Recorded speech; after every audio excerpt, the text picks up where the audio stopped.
Hey, what's up? This is Zack here. So happy to be with Foresight Ventures at ETHCC in Cannes, speaking with Alice today. It's been a really busy week. We're just kind of wrapping up now. There's been so much alpha, so much learning, so many fantastic connections. How has the event been for you? I think it's nice. It's my first time in Europe, and I really liked South of France. And there are so many builders here, so many investors, and also there are so many recent news coming out. And I think it's a very exciting event. Yeah. Amazing. So for our audience who's still learning or maybe new to the channel, could you tell us what Foresight Ventures is and what your role is at the company? Yeah, so I am the investment partner and head of US for Foresight. And Foresight is a crypto fund with around 400 million asset under management. Our headquarters is in Singapore, but we have office in Singapore and New York because we see crypto as a global business and we want to expand our outreach and invest in global talents. So out of our portfolio, we have almost 70% of the portfolio founders are coming from all around the world, especially in the US. That's why we choose that as as the new office location. And for us, our investment is heavily skewed toward AI and stablecoin payments. Of course, all crypto related. So I think that would be the next two gateways to unlock the mass adoption of crypto in the next few decades. I completely agree with you, especially around AI. It's absolutely booming right now. And then, of course, we had the Circle IPO and stablecoin TVLs just continue to rise month over month. It is probably the hottest topic along with RWAs. So Exactly. what is Foresight Ventures' thesis on stablecoins right now? How are they looking at different projects in terms of stablecoins and investment? So for stablecoins, there could be a lot of player on the value chain, right? So the base layer is definitely the stablecoin issuer. You see, everyone is competing for the stablecoin license these days, not only in the US, but also in Asia. You see, and financials, JD.com, everyone is trying to apply for their license and become a regulated stablecoin issuer. After in the US, we got Genius Act. In Hong Kong, we got the similar version of Genius Act, which is already in sandbox. So everyone is excited. All the big tech companies trying to launch their own stablecoins. And at the same time, if you look at some layer above, then you see how these stablecoins should talk to each other. How do you swap? How do you orchestrate different stablecoins, right? At the end of the day, you want user to have a unified experience. You don't want them to hold and financial stablecoin and then Circle stablecoin, and you need to find a bridge or find a swap. You find a vote to swap it yourself. It's going to be really difficult. So I think the orchestration layer will be also very interesting to look at. So we already see a bridge which is acquired by Stripe. It's doing stablecoin issuing and also orchestration stuff. We're seeing Borderless XYZ, which is also an orchestration layer. And I think in the future, Asia will have its own stablecoin orchestration layer because it needs, regional know-how. You need to know how to talk to these big tech companies, how to integrate with their APIs, how to talk to their regulation teams, etc. So it's a very big market, but there could be a lot of players exist, especially regionally. And apart from that, I think stablecoin also could be to retail users. People are using stablecoin more easily, accessing US dollars, virtual US dollars, I would say, in the form of stablecoins, so that all the underbanked regions like Latin America, South Africa, they could have their US dollar account without any KYC, without any banking infrastructure. So maybe in the future, the US dollar crypto cards would be also a very, very trendy thing because you don't really need a good infrastructure there to open up an account anymore. I think that was a very good explanation. I appreciate you going into detail. Thank you. I love Borderless XYZ. We've been at their stable event for the last 3 days, so we're very close partners with them. And there was Mesh there. So many really interesting companies working on stable coins. And it's interesting because, like you mentioned, they all see a future where companies launch their own stable coins, and then the interoperability is going to get more and more important. And right now, a lot of it is in USDC or Tether. Do you think see a world where the companies are launching their own stable coins, or even countries or companies within those countries to kind of make it so that I could trade, stable coin with maybe a Swiss franc or something like that? I think it's very possible. If you look at Genius Act, the core of this act is all about like, if you want the stablecoin to be regulated in the U.S., it has to be one-on-one backed by U.S. Treasuries, which makes all of those regulated stablecoin basically a digital version of U.S. dollar. And Chinese government could do the same. European government could do the same. Do you think they will? I think so, because I think it'd be smart too. Yeah, it's like a competition between nations. If you don't do that, other nations do that, then the circulation of their own fiat will be even more in a digital world, right? Yeah, no, I think that's a really good point. And for a lot of these, underbanked populations, it really is a lifeline, because if their currency is fluctuating on a daily basis, or you basically can't pay for anything in your currency internationally because no one wants to accept it, it's really limiting. And it's really cool that you're focused on U.S. adoption with things like you mentioned the Genius Act, which I really do think is opening up a lot of doors for founders and entrepreneurs to feel like they're welcomed in what was probably more of a harsh, governmental environment. But now it's really, the conversations are changing. There's regulations coming in, which is really exciting. And this global adoption, I think, is opening up and really building bridges between countries and people, which I love to see. Sort of looking at the different blockchains, and obviously right now USDC is the biggest one. Do you see room for new blockchains potentially, or other blockchains to develop their own stablecoins? Yeah, I think it's very possible, but it's not, like, timing is also very, very important. If you look at Tether, at that time there were no stablecoin, like the concept of stablecoin, and later there comes USDC by Circle, but they did pay a lot to distribution channels, especially to Coinbase. 50% of the revenue is coming to Coinbase. I've heard even higher, honestly. Yeah, no, it's crazy. The figure is crazy, right? And that's how they kind of get a competitive edge over Tether. But right now, you see Paxos also launching USDG. They're sharing like 99% of the revenue. I might be wrong, maybe over 90% of revenue to their channel partner. I think that the channel partner is the most important thing about the whole stablecoin issuing business, because you cannot make money on mint and burn anymore, because in Circle they could provide zero fees for mint and burn. So people won't even use it if you're charging them for that. So the only way to win this stablecoin game is to have a large enough TVL, and then you have enough yield generating from the clients that are willing to deposit the money into your stablecoin. It turned out to be like, why would I stake my money to your stablecoin? So you have to own the channel, you have to own your end customers. So it makes sense that all of the big tech companies wants to launch their own stablecoin, because they already have the touch point to end customers. Maybe your grandma, maybe your maybe your aunt doesn't even know about crypto, but they use TikTok, they use Instagram, right? They could just access their own stablecoin, Instagram stablecoins. But apart from that, you got to talk to. Another approach is that you talk to all the exchange, talk to all the wallets, and have them adopt to your stablecoin and introduce your trading pairs. That's a long game, and everyone is like talking about commercials with, revenue sharing with these partners. That's what we've been seeing, like as I mentioned, Paxos been doing, and a lot of also one of my portfolio, Agora, is also doing the revenue share model. After all, I think the market is very huge, but the competition is escalating for sure.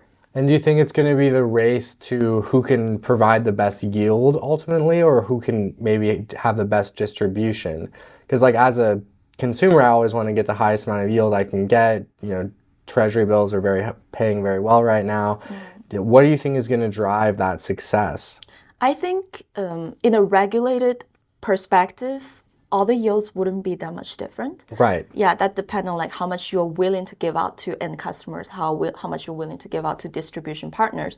And by the way, it's not actually legal to directly distribute yields to your end customers.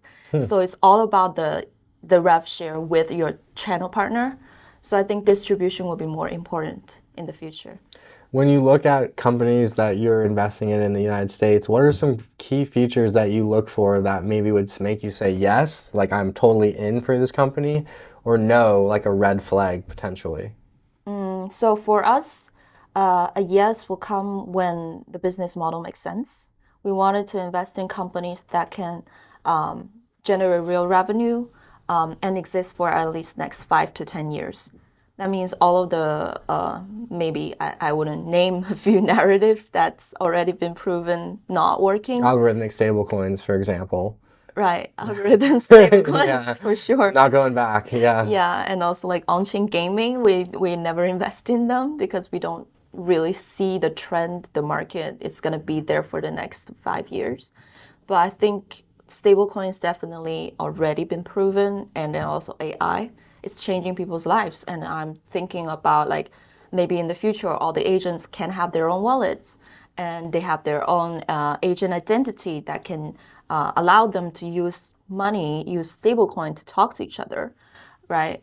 It's gonna be really fun because now you see all the AI picking up. They're not just like giving you advice or writing a report for you. They're doing more like executing a task, and then they can dismantle all of them step by step.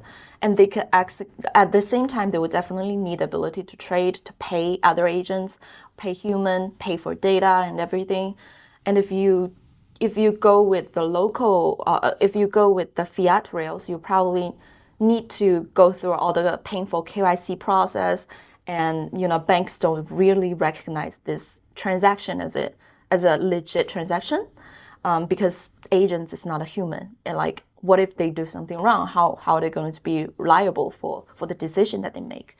So I think that's when I think crypto can make up the gap and try to explore some innovative ways for agents to deploy some capital in a controlled manner without even KYC, right?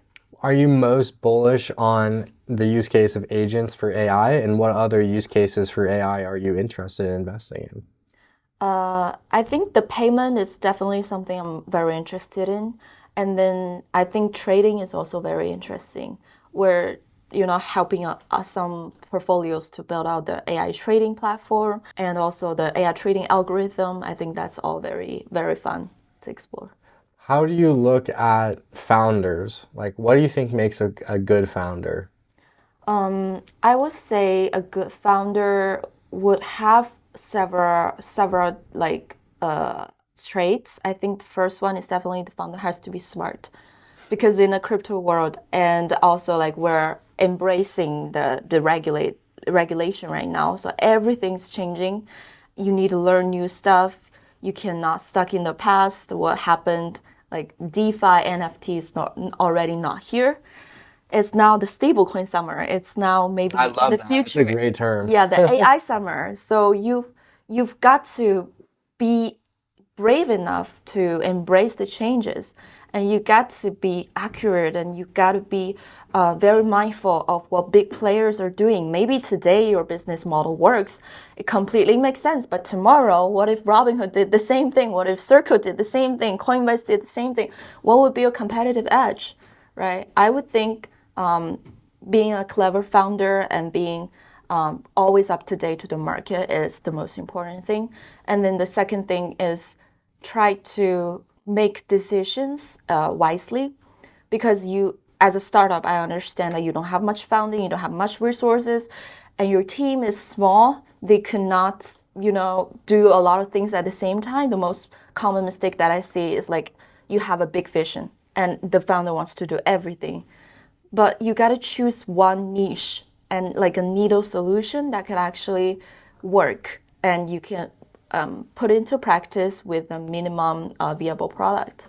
So if that worked out, you can put more people and invest more money into that direction. If it doesn't work out, just stop that and try another direction. So I think making choices wisely and allocate resource carefully is also very important. I completely agree. It's like you have to be able to adapt to changing circumstances and almost foresee them. And I think, yeah, a lot of founders, they get overwhelmed with there's so many things that they want to do, but then they end up not doing any of them well Yeah. versus really focusing on what their skill sets are and doubling down in that area, which is how you see great products. Like, in my opinion, I think Polymarket is a great product. But if they would have tried to do more things than what they're good at, it might have not been as successful. Exactly. Totally agreed. So looking at sort of this event, we're here in Cannes. How has the experience been so far? What made you guys want to attend the event and how has it been? Yeah, for me, it's my first time in Europe. I always wanted to explore the ecosystem and the builders here. I think the event has been quite successful. I've been seeing people from all around the world attending this conference. And yeah, stablecoin payment is definitely a very hot topic here. And you could see the builders that's building in the front line of this industry. And, you know, people from Robinhood, from Coinbase, from Circle are all here. So I think it's a good place for me to get up to date as a VC and find the most find the latest trend and find the latest project here. Yeah. And what kind of events did you guys host and how did they go? Yeah, we just hosted a private dinner. I know, I think my colleagues went, they loved it. They said the food was great. Thank you. Yeah, it was in a private beach and the food was great. It was Italian food. And I think the best part is like in France, the sun never sets until 9 to 10 p.m. So like we get to enjoy a lot of daytime and the sunset there. Awesome. And I think you mentioned this already in your answer, but obviously, you know, we're in different markets now. Did you get any alpha from this event that really surprised you? Obviously, there's a Robinhood announcement, there's different things. Is there any kind of announcements that you heard that you're like, wow, I didn't expect them to do that? Some alpha maybe that you learned throughout the event? I would say it's something not much alpha. Because like we've been tracking the market for a long time, and like we've been betting on the stablecoin and payment space since earlier this year when nobody, literally no VC is looking at this. Everyone's still looking at infra. So we did all our research and all our homework about Circle Payment Network, Coinbase Payment Protocol, about the Robinhood RWAs, Ondo. We basically talked to every major players here. And I think for this event, it's more like just meeting people in person and say hello to them.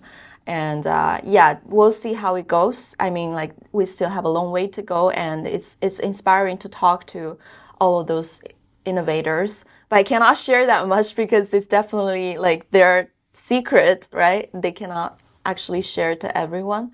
We're still learning. We'll keep you guys up to date to that too. Awesome. And then just kind of, I guess, like to talk about the projects that you guys invested in. What projects has Foresight invested in that you've been really proud of how they've done and you're really excited about their progress?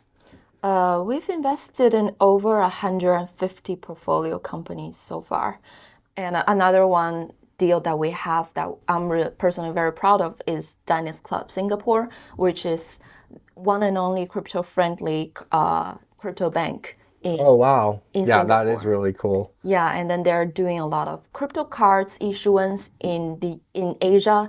And at the meantime, I'm connecting them with our portfolios globally so that they could basically work together with Bridge, with Ring cards, with WireX, right?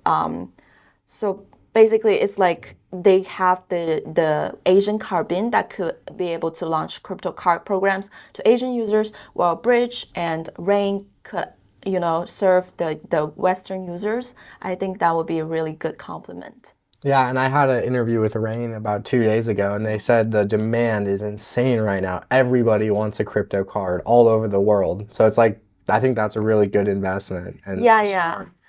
To be really specific about that, I don't think like the demand is very insane, but according to them it was. Regionally speaking, Latin America is growing crazily, and also Southeast Asia. But in places that's banking is already accessible, like US and Singapore, probably not as crazy as we expected. That's why like positioning yourself in the right market is also very important.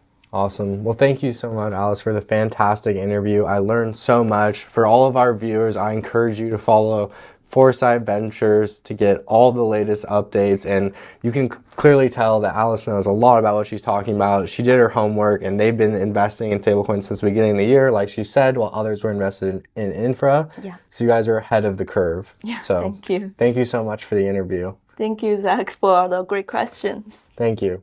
What's up, guys? We have officially partnered with one of the top online casinos in the world, BC Game. Whether you're into slots, blackjack, or sports gambling, or just chasing that next crypto adrenaline, BC Games is just for you. And here's the kicker. When you sign up and use our exclusive code Genzio, you receive insane benefits.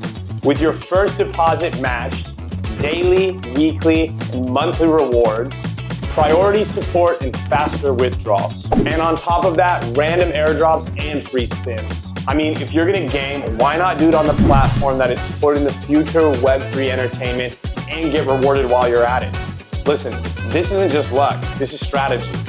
So get in the game. And remember, use code Genzio, stay untamed, and use BC Game. Stay untamed with BC Game. And make a prediction today and use code Genzio. Hey, what's up? This is Zack. But it's not something Genzio is afraid of. If you want to survive, you got to build a house. No, we do not understand that we do not have. Ladies and gentlemen. Rebecca's Genzio Media House. Oswald, thanks so much for joining us today.